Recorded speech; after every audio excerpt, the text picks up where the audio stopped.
Okay, my name is Gerard Skiro. Everybody calls me Jerry. My grandfather was Geronimo Skiro. My father was James Joseph Skiro.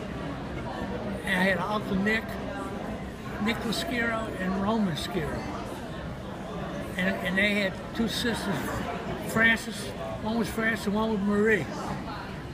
And of course, my grandfather came over here around in 1900. And I seen the documents. I don't have them anymore, but he had the documents where he was being let go by the King of Italy. And of course, a lot of them were lucky enough to get away from Mussolini and when Hitler started, because they were taking all their property and whatever they had. So the best thing they did was came here to America from Contessa and Toledo. Now you said the king let one go. I was distracted with the fiddle. I wanted to get one before they took it away.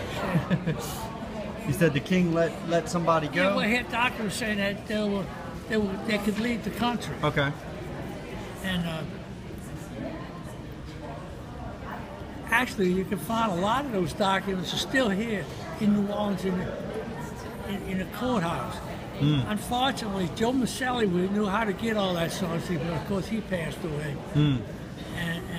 But he knew how to get all that paperwork and stuff.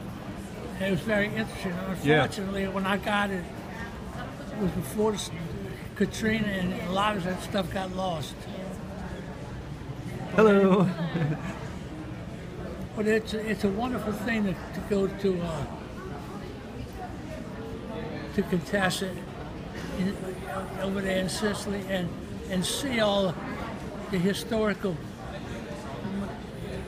properties or whatever. And yeah, somebody told me there's a museum, but you have to ask about it or you won't find it. Right. And even the cemeteries are outstanding. And if you go to the catacombs, if you could stand it, the bodies are actually attached to the wall. Hmm. And it's like an open tomb.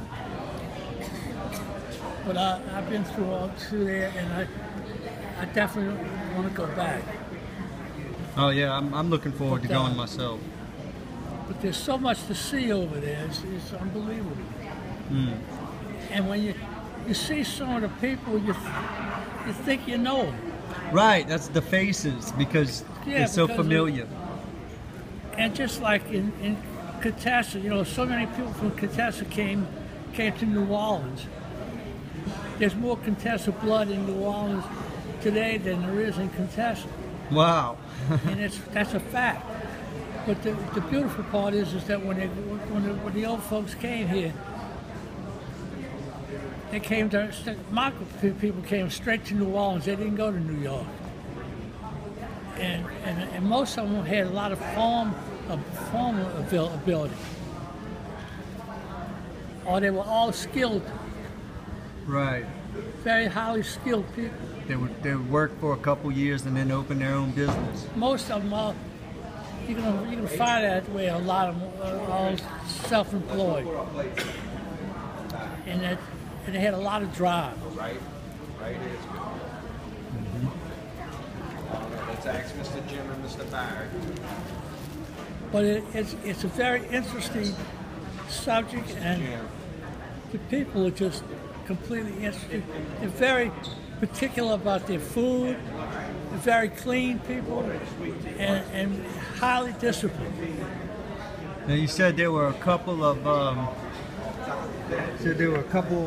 little towns that the fishing is good. You said I'm trying to remember. Yeah, fishing's good. And Contessa is kind of in between two other villages. There's one, I think it's Arisi. And they think it's the most fabulous pastries you'll ever see anywhere in the world. Okay. Every little piece of pastry is a work of art, and the taste the flavors are out of this world. And then, of course, on the other side is Corleone. Yeah. And you can make up your own stories about that place. Yeah. Corleone was known in the Godfather. Yeah. But the countryside is gorgeous. I mean, all you see is olive trees, and you'll see almond trees, you know, walnuts, you know, a lot of nut trees, and also great, of course, vineyards. Matter They of fact, still have shepherds grazing the flocks and such? You don't see too much of that Not too much. anymore. But you'll see some countryside animals, of course. But tell you what, it's best to go on with somebody that speaks the language too, because you're going to run into trouble from time to time. Oh. But the weather is pretty much like it is here in this part of Hot. in this country. Yeah, it's hot. Hot. But it's similar to New Orleans. Very similar to New Orleans, the climate. Okay. And of course, the churches are gorgeous. Oh yeah. And of course, in the mainland, The it's craftsmanship and out of this world. And of course, you got to go when you're in the main part of Italy. You go to the Vatican, and of course, you can either go to Milan. Milan's got what they call the Drunken Duomo.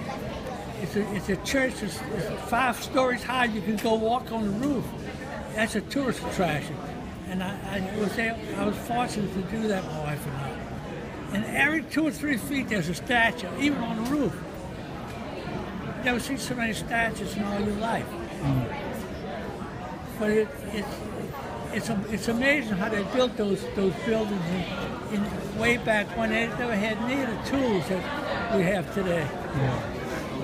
Most of it was done by hand, of course. okay. I'm gonna wrap it up under 10 minutes for the video. Anyway, the Vatican is absolutely gorgeous. Yeah. Okay. Well, anyway, it was good to talk with you.